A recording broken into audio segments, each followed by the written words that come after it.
හරි. බලන්නකෝ මේ දීලා තියෙන ප්‍රශ්නේ. දවල් පේපර් එක කරන්න කාලය දීලා නම් තියෙන්නේ. දීලා නම් කියන පේපර් එක කරන්න කාලය වලට දුන්නනේ. ඒතර ඔයාලා මේ පේපර් එක කරලා තියෙන්නේ. එතකොට පේපර් එක තාම නොලබුණු කෙනෙක් නම් මේ වීඩියෝ එක බලන්න කලින් හරි මගේ PDF එක හරි ගෙන්න ගන්න ඕනේ. PDF එක ලබාගෙන ඊට පස්සේ print out එකක් දාගෙන පේපර් එක කරලා ඊට පස්සේ තමයි ඔයා මේ සාකච්ඡා කරන වීඩියෝ එක බලන්න ඕනේ. එතකොට තමයි වටිනාකම තියෙන්නේ. ඔයා තනියෙන් උත්සාහ කරලා තියනවා නම්. දැන්ම යනවා මේ වැඩෙත් එක්ක යන්න. බලමු. පළවෙනි ප්‍රශ්නේ කියනවා A හා B ආවර්ත වගුවේ එකම ආවර්තයේ මූලද්‍රව්‍ය දෙකකි. එකම ආවර්තයේ දෙන්නේ. ආවර්ත කියන්නේ මේ අතර තියෙන ඒවානේ. ආවර්තයේ දෙන්නේකි. B හි පළමු අයනීකරණ ශක්තිය A හි එමාගයට වඩා වැඩිය. පුතේ එකම ආවර්තයේ ප්‍රථම අයනීකරණ ශක්තිය විචරණය වෙන්නේ මොන විචරණයක්ද? සිග්සැග් විචරණයක්. පළවෙනි කාණ්ඩ කෙනාට වඩා මතකනේ මේ මෙහෙම ප්‍රස්ථාර අඳිනවා අපි අයනීකරණ ශක්තිය කොහොමද? අපි අඳිනවා අයනීකරණ ශක්තිය ප්‍රස්ථාර මෙහාට දානවා අයනයිසේෂන් එනර්ජි 1 මෙහාට දානවා පරමාණුක ක්‍රමාංකය. මොකද පළවෙනි කාණ්ඩ කෙනෙකුට වඩා දෙවෙනි කාණ්ඩේ පළවෙනි කාණ්ඩේ මේ ඈ. ඒතර මම උදාහරණට ගන්නම් ලිතියම් වගේ. පළවෙනි කාණ්ඩ කෙනෙකුට වඩා දෙවෙනි කාණ්ඩ කෙනෙක්ගේ අයනීකරණ ශක්තිය වැඩියි. ඊට වඩා 13 වෙනි කාණ්ඩ කෙනෙක්ගේ අඩුයි. හැබැයි අර පළවෙනි කාණ්ඩ කෙනාට වඩා වැඩියි. ඊගාව එකාගේ අයනීකරණ ශක්තිය අර දෙන්නටම වඩා වැඩි. දැනට විචරණය ඔහොම. ඊගාව එකාගේ වැඩි. ඊළඟ එකේ මීට වැඩි මීට අඩුයි. ඔයාලා දන්නවා. ඊගාව එක මේ දෙකටම වැඩි. ඔහොමනේ පළවෙනි කාණ්ඩයේ සිට 8 වෙනි කියලා 8 කියන්නේ 18 වෙනි කාණ්ඩය දක්වා අර කෙටි ආවර්තවල ඉන්න අයගේ අයනීකරණ ශක්තිය විචරණය වෙන්නේ ওই විදිහටනේ. හරි සිග්සැග් විචරණයක්. දැන් කියනවා එකම ආවර්තයේ මූල අනුයාත මූලද්‍රව්‍ය දෙක. අනුයාත කියන්නේ එක ළඟ. එහෙනම් එක්ක මේ දෙන්න, එක්ක මේ දෙන්න, එක්ක මේ එහෙමනේ එක ළඟ දෙන්නෙක් වෙන්න ඕනේ කියලා කියනවා. B ගේ පළමු අයනීකරණ ශක්තිය A ගේ මාගයට වඩා වැඩිය. එතකොට පිළිවෙලින් නම් AB B ගේ පළමු අයනීකරණ ශක්තිය A ට වඩා වැඩි වෙන්න ඕනේ. එහෙනම් මෙයා A නම් මෙයා B වගේ එහෙම වෙන්න පුළුවන්. හැබැයි අනිත් එක ගැලපෙන්නේ නැහැ. මෙයා A මෙයා B වෙන්න බෑ. ඒක වෙන්න බෑ නේද? මොකද කියන්නේ B ගේ පළමු අයනීකරණ ශක්තිය A ගේ මාගයට වඩා වැඩිනේ. එතකොට ඔයාගේ ඔළුවේ තියෙන්න ඕනේ මේ අයනයිසේෂන් එනර්ජි 1 කාගේද? B වැඩි B ගේ පළමු අයනීකරණ ශක්තිය A හි මාගයට වඩා වැඩිය. අයනයිසේෂන් එනර්ජි 1 A ට වඩා වැඩි. ඒකනේ මේ ප්‍රශ්නේ කියන්නේ. හරි. B ලවණ පහන්සිරු පරීක්ෂාව සඳහා විශේෂ වර්ණයක් නොපෙන්වයි. එයා ගැන එහෙම කියලා තියෙනවා. සෝරි. A සිසිල් ජලය සමග වේගයෙන් ප්‍රතික්‍රියා කර C සහ D නම් වායුවක් ලබා දෙයි. B මූලද්‍රව්‍ය හුමාලය සමග ප්‍රතික්‍රියා කර මේව සලයි. පුතේ දැන් ඔයා තේරුම් ගන්නකෝ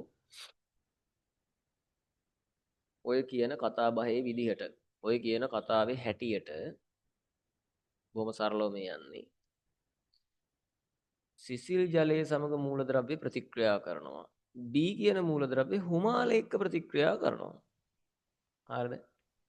ඒතර A කියන මූලද්‍රව්‍ය සිසිල් ජලය එක්ක ප්‍රතික්‍රියා කරනවනේ. B කියන මූලද්‍රව්‍යත් සිසිල් නැති වුණාට ජලය එක්ක ප්‍රතික්‍රියා කරනවා. මොන අවස්ථාවේ ජලයද? හුමාලය විදියට තියෙනවා. ඒ කියන්නේ AB කියන මූලද්‍රව්‍ය දෙකම අනුයාත මූලද්‍රව්‍ය දෙකක් ආවර්තා වගුවේ තියෙන ජලය සමග ප්‍රතික්‍රියා කරන එකම ආවර්තයේ තියෙන.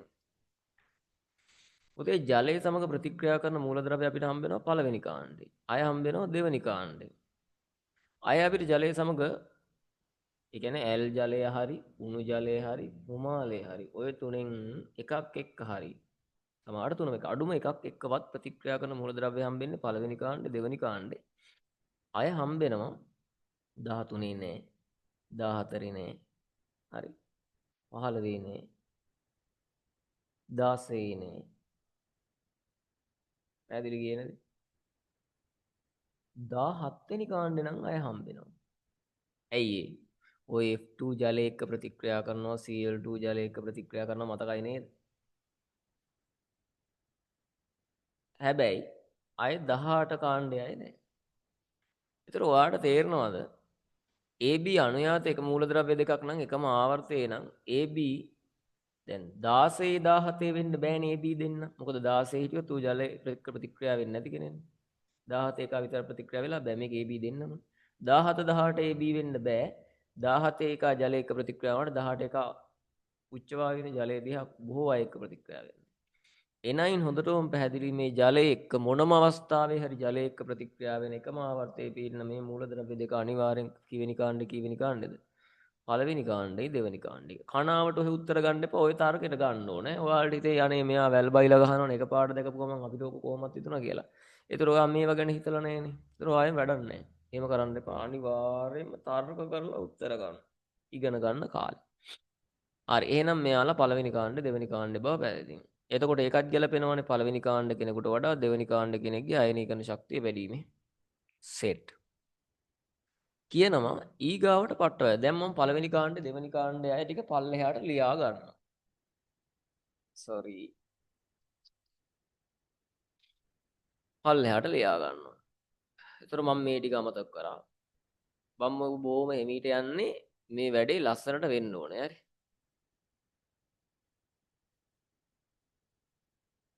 මම පළවෙනි කාණ්ඩේ දෙවෙනි කාණ්ඩේ අය ටික පල්ලෙහාට ලියා ගන්නවා. ප්‍රබෝධික ප්‍රශ්නයක් කරනකොට මුලින් වැරදුනොත් සියල්ල වැරදිනේ. මොනවද පල්ලෙහාට ලියා ගන්න තියෙන්නේ පළවෙනි කාණ්ඩය ඉන්නවා ලිතියම් සෝඩියම් පොටෑසියම් රුබීඩියම් සහ සීසියම් බෙරලියම් මැග්නීසියම් කැල්සියම් ස්ට්‍රොන්ටියම් සහ බේරියම් ඔන්න ලිව්වා දැන් මේ අයගෙන් මුන් දෙන්නත් දන්නෙත් නෑ මුන් දෙන්නත් දන්නෙත් නෑ මුන් දෙන්නත් දන්නේ මුන් දෙන්න දන්නේ අනිවාර්යෙන් A ඉන්නේ මේ පටියේ B ඉන්නේ මේ පටියේ පුතේ පේනවද කියනවා B ලවණ පහන්සිළු පරීක්ෂා සඳහා විශේෂ වර්ණයක් ලබා දෙනවා. ඔයාලට මතකද මේ අයගෙන් මේ අයගෙන් පහන්සිළු පරීක්ෂා සඳහා වර්ණ නොදෙන දෙන්නෙක් හිටියා. බෙරලියමුයි මැග්නීසියමුයි. එහෙනම් පුතේ අනිවාර්යෙන් ඒ විදිහට බලපුවාම මේ උත්තර ටික හැලෙනවා.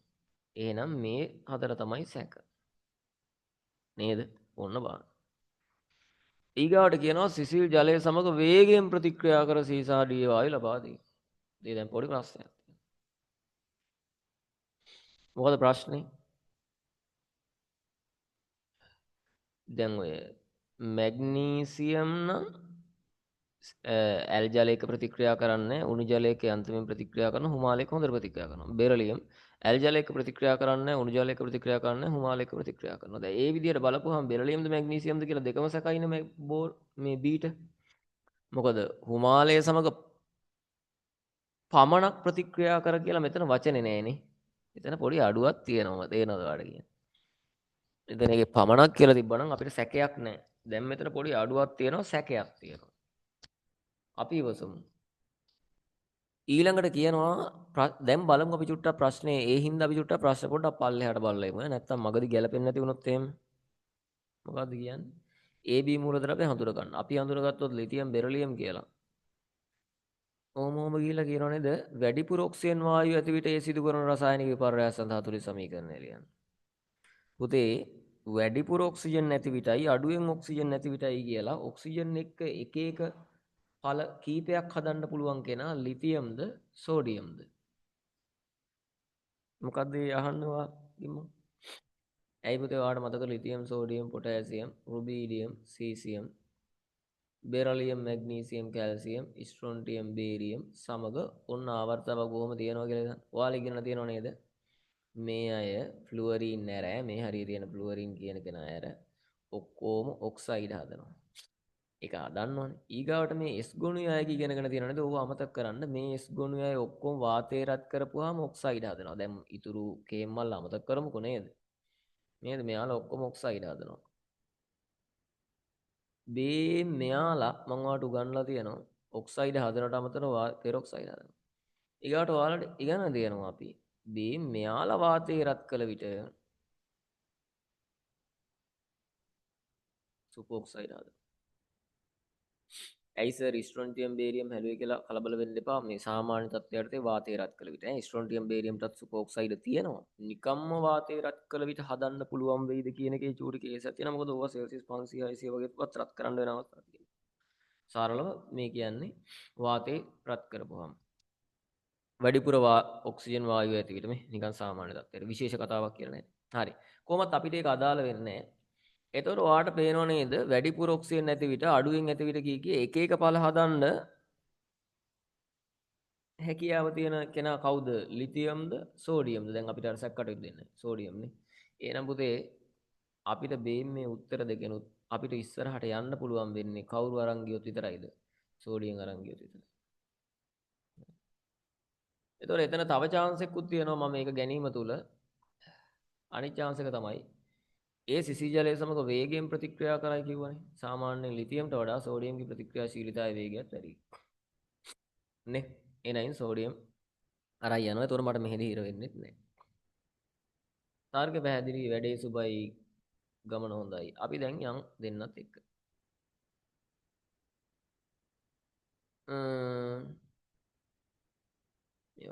අම්මැලිකමට හොම කපලා දාන්න. AB මූලද්‍රව්‍ය හඳුනා ගන්න. A කවුද?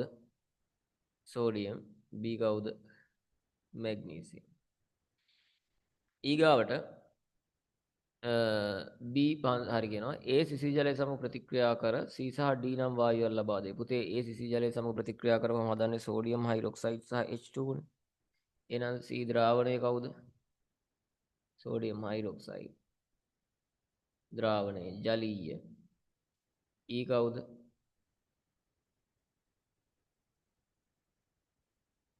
E කියලා කියන්නේ මොකද්ද? E කියලා අහන්නේ AC ජල සම්ප්‍රදාය C සහ D නම් වායුව දිනවය B මූලද්‍රව්‍ය හුමාලය සමග ප්‍රතික්‍රියා කර E සංයෝගය සාදා. ඒතර E කියන්නේ B මූලද්‍රව්‍ය හුමාලයක ප්‍රතික්‍රියා. පුතේ B මූලද්‍රව්‍ය කියන්නේ මැග්නීසියම් හුමාලයක ප්‍රතික්‍රියා කරලා හදන්නේ මැග්නීසියම් හයිඩ්‍රොක්සයිඩ් එහෙම නෙවෙයි ඈ. කවුද?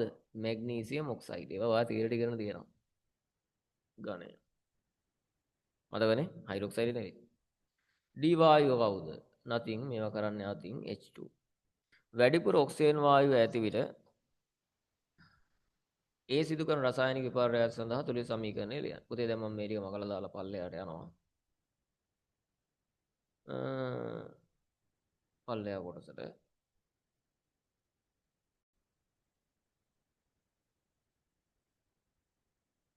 මේ උත්තර. එතකොට හරි.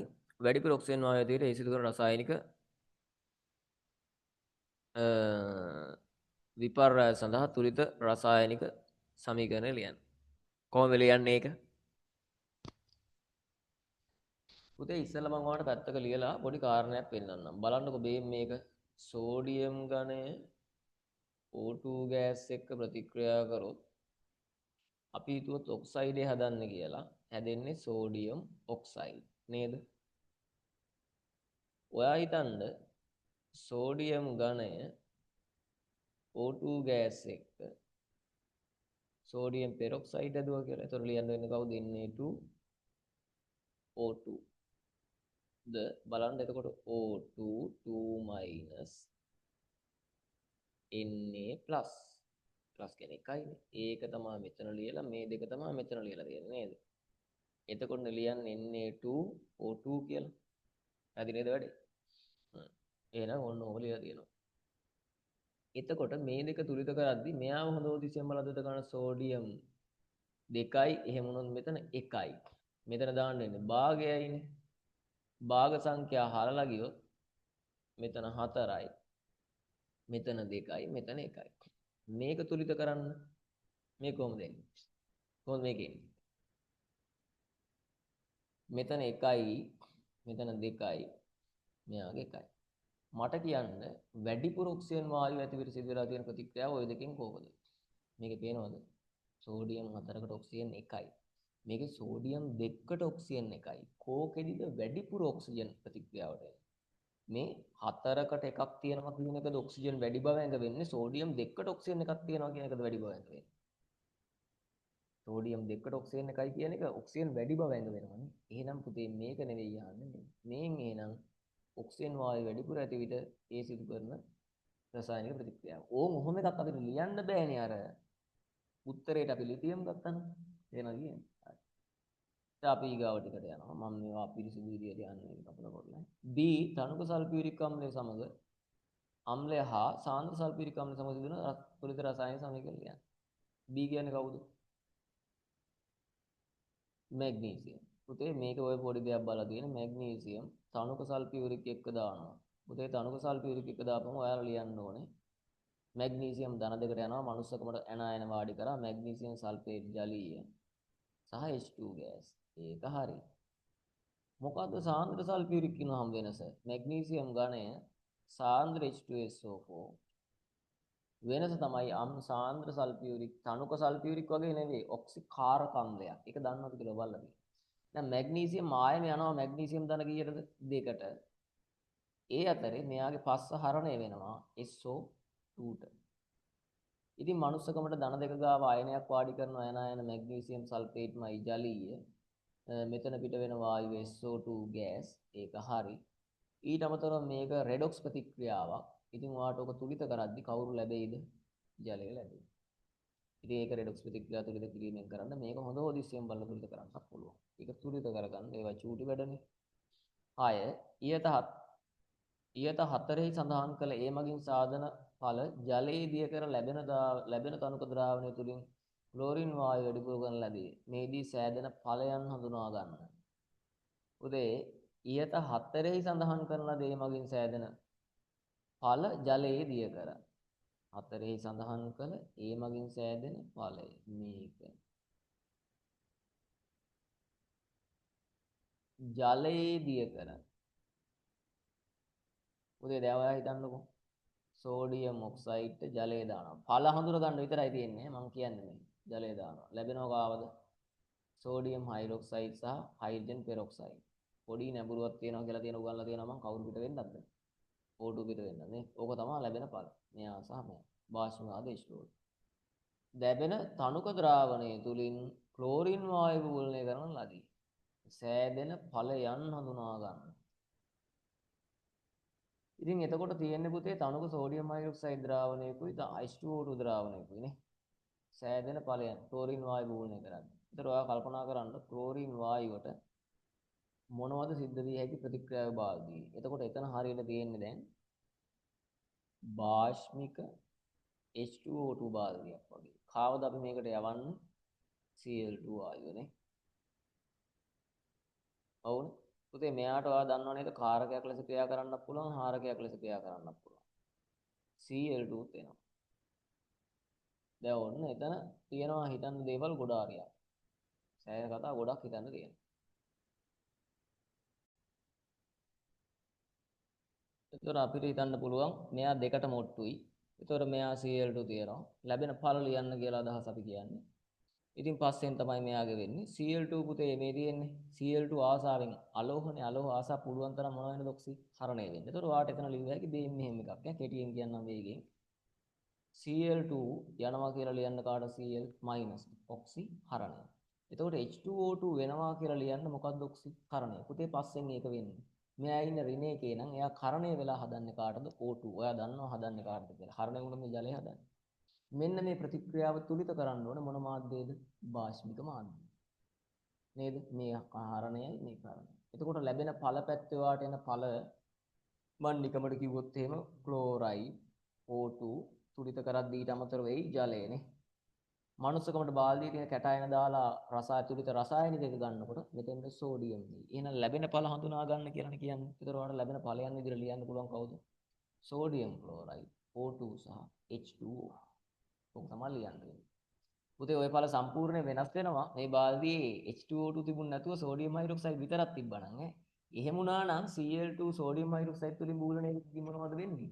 සිසිල් තනුක සෝඩියම් හයිඩ්‍රොක්සයිඩ් තුලින් බුබුලණය වෙද්දී හැදෙන්නේ සෝඩියම් ක්ලෝරයිඩ් සහ NaClO. ඒවා නිකන් හිතලා බලන්න. මෙතන මේක මෙතන හැදෙන්නේ NaClO2 සහ ජලය. ඒක නෙවෙයි. ඒක ආපහු වීඩියෝ එක ෂෝ කරලා මොකද්ද මම කියුවේ කොහොමද කියලා බලන්න. AB පවතින ආවර්තයේ මූලද්‍රව්‍ය සාධන හයිඩ්‍රොක්සයිඩ් සඳහන් කර පාත ලැයිස්තුව භාවිතයෙන් ආම්ලික භාෂ්ම වේග AB පවතින ආවර්තයේ මූලද්‍රව්‍ය හයිඩ්‍රොක්සයිඩ් සඳහන්. ඒක ලේසි තියරි වැඩන්නේ. AB පවතින මූලද්‍රව්‍ය කියන්නේ කවුද? Sodium, magnesium, aluminium, silicon, phosphorus, sulphur, chlorine, argon. Argon අදාළන්නේ. ඒ මූලද්‍රව්‍ය සාධන හයිඩ්‍රොක්සයිඩ්, සෝඩියම් හයිඩ්‍රොක්සයිඩ් සඳහන් කරනවා. උගේ ස්වභාවය ප්‍රබල භාෂ්මික. තියරිනේ බං තියරිනේ. Magnesium hydroxide. ඒක දුබල භාෂ්මික. ප්‍රබල භාෂ්මික නෙවෙයි දුබල භාෂ්මික. මෙතන දුබල භාෂ්මික කියලා තියෙනවා දෙකක්. තියෙනවා නම් ඒක නැත්තම් නිකන් භාෂ්මික. ඊට පස්සේ ඇලුමිනියම් හයිඩ්‍රොක්සයිඩ්. කොහොමද ඒක? උභය ගුණී. නේ? ඔයා දන්නවා ඒක. සිලිකන් හදන හයිඩ්‍රොක්සයිඩ් පුතේ හයිඩ්‍රොක්සයිඩ් සඳහන් කරනකොට සැබෑ සත්‍ය හයිඩ්‍රොක්සයිඩ් හදන්නේ නැහැ උතනින් පස්සේ අය. නේ? එතන සිලිකන් හදන හයිඩ්‍රොක්සයිඩ් කියලා SiOH4 කියලා ලියන්නේ නැහැ. ඔයා දන්නවා ඒක තමයි ස්ථායි විදිහට හදගලා අපි ලියන්නේ H2SiO3. දැන් ආම්ලික භාෂාවෙන් ඔක්කොම ලියන්න තියෙනවනේ. එහෙනම් ඔයාලා මෙයාලා සාධන හයිඩ්‍රොක්සයිඩ් කියන්නේ ඔක්සියම්ල කියලා දැනගෙන ඒවා ලියන්න. මෙයා එතකොට දුබල ආම්ලික. මෙයා හදන හයිඩ්‍රොක්සයිඩ්. දැන් ප්‍රශ්න තියෙනවා ඈ. ඇයි මොන ඔක්සිකරණ අංකෙන්ද කියලා නේ. එතකොට මේ ප්‍රශ්නෙට